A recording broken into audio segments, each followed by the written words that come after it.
This is new, a Hollywood angle. The president writes, other countries are offering all sorts of incentives to draw our filmmakers and studios away from the United States. Hollywood and many other areas within the United States are being devastated. This is a concerted effort by other nations and therefore a national security threat. It is, in addition to everything else, messaging and propaganda.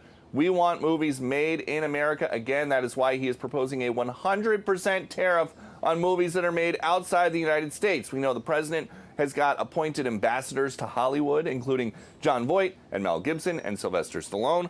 But we also know this year's highest grossing film so far, the Minecraft movie, was shot in the UK and Canada. Other nations, a lot of them, have stolen our movie industry. And I'm saying, if they're not willing to make a movie inside the United States, then we should have a tariff on movies that come in. And not only that, governments are actually giving big money. I mean, they're supporting them financially. So that's sort of a threat to our country in a sense. And now we wait to see how studios and theater chains might be impacted ahead of this year's biggest expected grossing film, which comes out in 2 weeks. That is the final installation of the Mission Impossible franchise, which was shot basically everywhere else in the world except the United States. Back to you. But, Peter, does he acknowledge that the industry did it to themselves? I mean, with all the ridiculous constraints and the taxes and the regulation? No, this possible Trump Hollywood rescue plan is basically an acknowledgement that California used to have the best tax incentives, but the rest of the world came in low. It's kind of like with every other industry he's been talking about since Liberation Day. The whole rest of the world figured out ways to just come in lower, do stuff for cheaper, and that is what's happening. But we also know there's a big lead up to this even within the United States. I believe that the stat is that Georgia produces more movies now than California, and TV shows than California. And so it's not just a Hollywood thing. There are other places in the United States that make movies, but a 100% tariff on stuff that gets made elsewhere is going to make the Oscars very different in a couple of years. Yeah, Golden Globes too. It is true, Peter, because after liberal Hollywood did that, you had Texas, Georgia, as well as Tennessee offer no taxes essentially on these companies to come to their southern states to make the movies. So it'll be interesting to see how it's all going to play out. Yeah. Thanks so much, Peter. And all that we needed was a president to install themselves as the head of the Kennedy Center. He's now surrounded by a lot of minds of DC's art scenes. And so now that's what you get. Well, Peter, it'd be great if most of the movies that we watch are made here in America. These towns make a lot of money when the industries come in. But how does this really affect most of us? I mean, most of us are not in Hollywood and involved in making movies. We could audition more. Like when we get done, we have the whole day in front of us. And say that a big TV show or a movie wants to go and shoot in a town, that brings hundreds of people to the hotels and the restaurants and the shops. And so it's a huge economic boon to the places that get picked to make a movie. And President Trump is saying, just do it here, and you can do it for cheaper, or at least you can sell the movie for cheaper later. Yeah. All right. Thank you, Peter. Thanks, Peter. I mean, they do the floor. Fox does the floor in Ireland. Really? With Rob Lowe. I've never watched it. Yeah, but just know it's on, and they choose to go, instead of using the Fox lot, it's more affordable to do it in Ireland. Well, couldn't they just make it look like scenes in Ireland and just show parts of the movie? No, Ireland is just so it's cost effective to go over there. Well, it might not be now if they want Americans to watch it. Right. It's going to be 100% tariff. But if everything's more expensive, how are you going to make it? Yeah. Like the budget might not be there. I just don't like special exemptions for Hollywood. If the president has set this stance that we're all in this together and every industry is being encouraged to make things here, build here, make all your products here, then Hollywood shouldn't be exempt. Yeah, yeah. Charles Payne, you had a great interview with him. He was fired up this morning talking about student loans and about this issue. He yelled at me Here the he whole is explaining the film industry.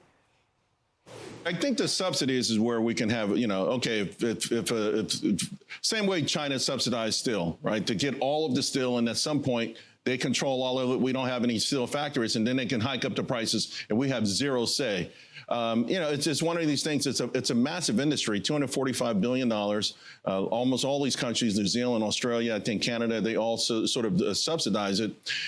So It's another import item that's up for play. If I had a 100% tariff and it costs 20 million, and it would be 40 million, maybe it'd be advantageous. In New York City was always movies being made here when David Dinkins was mayor. I mean, you can make this city with you remember, I couldn't walk down a block and there wasn't a bunch of trailers and cameras and lights. You never run into a movie studio set now.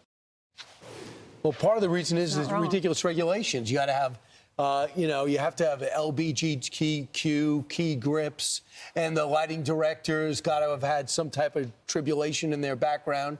I mean, it's ridiculous, the restrictions, the politically correct restrictions on these staff. So they go over to Bosnia, they go over to Egypt, to do a Middle Eastern movie, and they'll say, we don't have a problem. We can hire who we want, the best people for the jobs. So Hollywood's got to change their criteria. Don't you think Don't reward that horrible behavior. Don't you think a lot of that nonsense is dead now? There's been a realignment, and there's alternatives where other states that don't make that as a requirement. You can't get an Oscar unless you have a diverse class and a crew.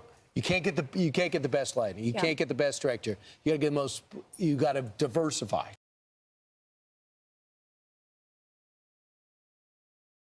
Concerted. The efforts to resolve the issue were concerted by various organizations. Constraint. The project was delayed due to financial constraints.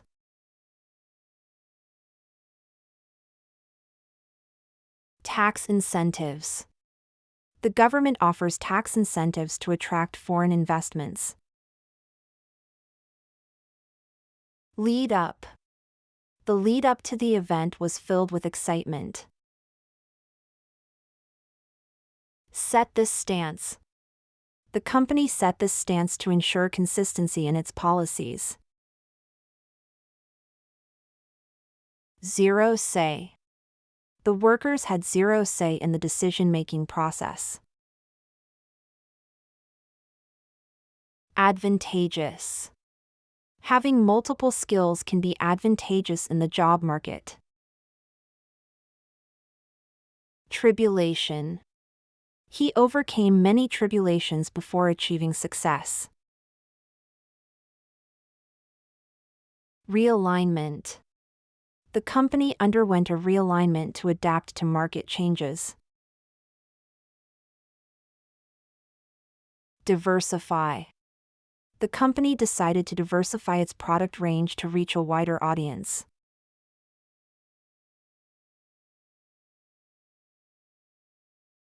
Highest grossing film. Final installment. Lot. Audition. Franchise. Key grip. Set. Green room. Call sheet. Wrap. In production. Crew. Cast. Pre-production. Post-production.